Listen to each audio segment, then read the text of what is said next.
Buenos días a todos y a todas. Bienvenidos nuevamente y bienvenidas a esta nueva aula virtual, esta nueva grabación, en donde vamos a recorrer en este segundo encuentro algunos conceptos vinculados a los textos canónicos o los textos que solemos llamar clásicos, ¿sí? Luego de haber visto los conceptos generales en nuestro primer encuentro acerca de la semiótica de la cultura, los conceptos de texto, de lenguaje cultural, de semiosfera, los procesos de traducción, las capas de memoria y la creación de nueva información que generan los textos en ese gran sistema o en esa esfera de interacciones semióticas que Lotman conoce como la semiosfera, lo que vamos a abordar en este segundo encuentro es el modo en el que se pueden trabajar en el aula los textos clásicos. Para ello, lo primero es tratar de delimitar, entonces, qué entendemos por texto clásico, cómo podríamos reconocer cuáles son sus principales características y, la tercera cuestión, cómo trabajar con textos clásicos en el contexto general que habíamos descrito junto a Alessandro Barico de estas nuevas sensibilidades o subjetividades de los y las bárbaros. En ese sentido, lo primero que convendría hacer es recuperar a modo de síntesis cuáles fueron los conceptos fundamentales que trabajamos en el encuentro anterior. Por una parte, en el universo de lo que es la semiótica de la cultura de Yuri Lotman, tendríamos que recordar que el concepto clave allí es el concepto de semiosfera y que es el que permite entender el modo en que los diferentes textos interaccionan y se vinculan unos con otros.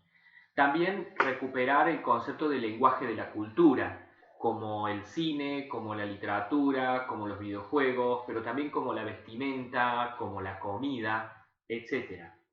Los lenguajes de la cultura son aquellos sistemas de códigos, ese sistema de signos eh, que sirven para codificar la realidad. Es decir, crean modelos de mundo para percibir y conocer la realidad y en ese sentido, como crean modelos de mundo, decimos que los lenguajes de la cultura modelizan la realidad. No hay, en este sentido o en esta perspectiva semiótica, no hay posibilidad de un acceso no mediado a la realidad. Siempre accedemos a través de los lenguajes de la cultura disponibles, que siempre son inexactos en la forma de traducir esa realidad. Y por lo tanto, veíamos, siempre son necesarios al menos dos lenguajes, o más de uno siempre, para dar cuenta, para describir, para tratar de capturar y traducir la complejidad de ese mundo real. En ese sentido, el poliglotismo de la cultura remite a esa situación de convivencia o convergencia de múltiples lenguajes culturales que son necesarios para dar una imagen acabada o compleja, acabada entre paréntesis, ¿no? Compleja de la realidad. El otro concepto que habíamos trabajado era el concepto de texto, entendido como un dispositivo pensante, como un dispositivo de memoria, como un individuo semiótico que circula dentro de ese sistema cultural o semiosfera. El texto es un sujeto, un individuo con inteligencia y memoria que entra siempre en relación de mutua traducción con otros textos. Si tuviéramos que imaginar un estado presente del sistema de la cultura, deberíamos imaginar un estado de ebullición, de colisión, de múltiples interacciones sucediendo en este momento entre textos de la cultura diferentes codificados a partir de distintos lenguajes de la cultura. En esa imagen dinámica de lo que es la semiosfera se grafica un poco la visión de la semiótica de la cultura acerca del estado permanente de conservación de vieja información a la vez que creación de nueva información. Esta noción de texto, entonces, nos lleva a afirmar que desde esta perspectiva teórica no hay una división entre sujeto y objeto, no hay una división entre lector y obra leída, sino más bien pensar en que siempre hay sujetos o parteners de la comunicación que acontecen en un encuentro, desarrollan una especie de diálogo, de situación dialógica, y es en esa relación dialógica en donde se construye el sentido, porque en esa relación dialógica o a través de esa relación dialógica se desarrollan los procesos de mutua traducción entre esos dos textos que entran en contacto. Tampoco habría que olvidar que esta perspectiva teórica no piensa en términos atomistas o en términos de que la sumatoria de las partes configura el todo, sino muy por el contrario, que es el espacio semiótico general el que dota de sentido a cada una de las partes. Y en esta línea no hay posibilidad entonces de semiosis más allá o fuera de ese espacio semiótico que consideremos. Lo que es significativo para una cultura lo es porque está inmerso, porque está sumergido, porque circula dentro de ese sistema cultural que es el que en realidad lo hace significativo o lo hace capaz de comunicar un sentido en determinada cultura. El último concepto que podríamos subrayar de la perspectiva que trabajamos de Lotman es el concepto de frontera como línea porosa, como una especie de membrana, como una piel, como lugar de traducción, como un espacio en donde se ubican por lo general los filtros traductores y acontece intercambio informativo con el espacio de la afuera cultural o el espacio alosemiótico. También deberíamos recuperar la visión irregular de esa cartografía de la semiosfera. ¿En qué sentido? En que se pueden reconocer siempre en todo sistema cultural zonas nucleares que suelen coincidir con el centro, en donde hay una especie de empantanamiento o de quietud de la información, son lugares en donde se tiende a la inmovilización de las dinámicas culturales, y lugares periféricos o que rodean esos espacios nucleares que suelen estar próximos a la zona de frontera, en donde la dinámica informativa es mucho mayor y de lo que se trata es de construir constantemente nuevos sentidos a partir de la información nueva que ingresa a través de la frontera. Son estos espacios de periferia en donde acontecen o suelen acontecer los cambios o las novedades de información cultural y por lo tanto las novedades en el sistema completo de la cultura. El otro campo que deberíamos remarcar es el campo de conceptos que trabajamos con Alessandro Barico. Barico nos aporta la perspectiva sociohistórica, pero también una hipótesis antropológica acerca de cómo se configuran o cómo se construyen las nuevas subjetividades en un contexto de cultura digital. En ese sentido, la metáfora que él utiliza de los bárbaros para referirse a estas nuevas subjetividades, dijimos que no debe ser entendida en un sentido despectivo, sino todo lo contrario, en un sentido descriptivo acerca del modo en que estas nuevas subjetividades construyen su conocimiento y sobre todo construyen su experiencia.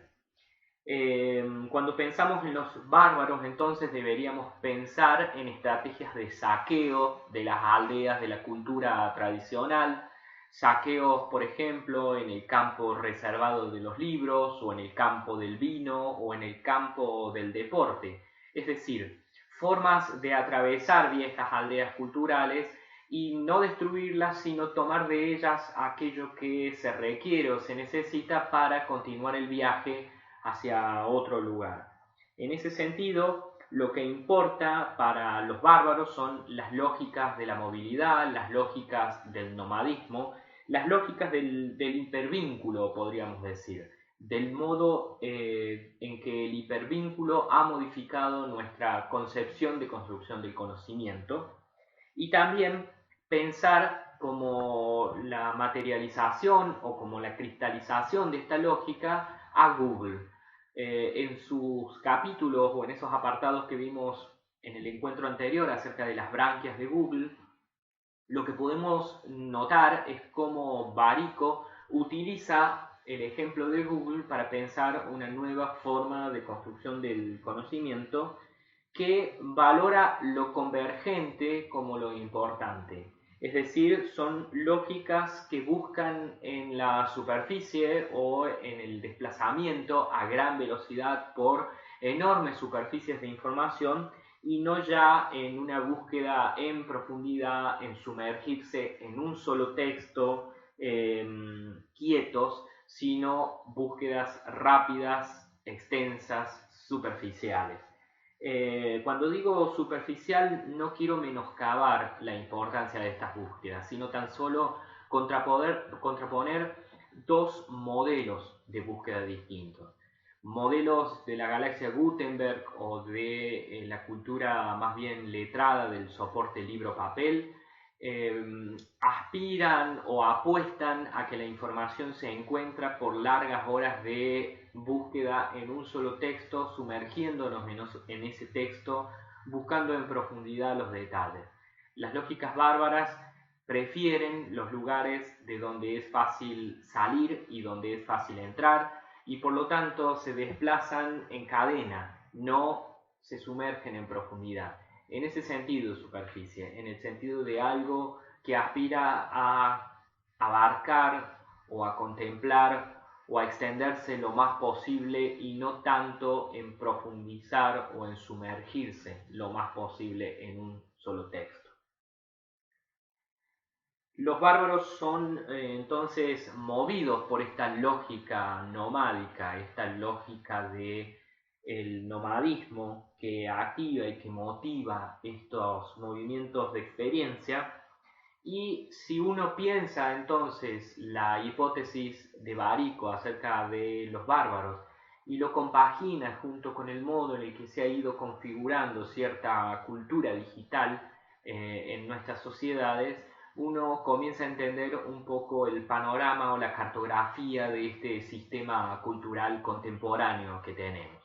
En la periodización de Alessandro Barico lo que vemos es que hacia 1978, precisamente con un videojuego, nace lo que se podría llamar la columna vertebral de esta nueva lógica o esta nueva forma de pensar de manera digital el mundo. Obviamente, si cruzamos ambas hipótesis, la hipótesis de estas nuevas sensibilidades bárbaras, pero también la hipótesis de una cultura digital, lo que vemos claramente es el modo en el que estas dos lógicas se solidarizan, comienzan a inmiscuirse unas con otras para lograr un efecto general en el sistema de la cultura, como es el que podemos ver en la actualidad.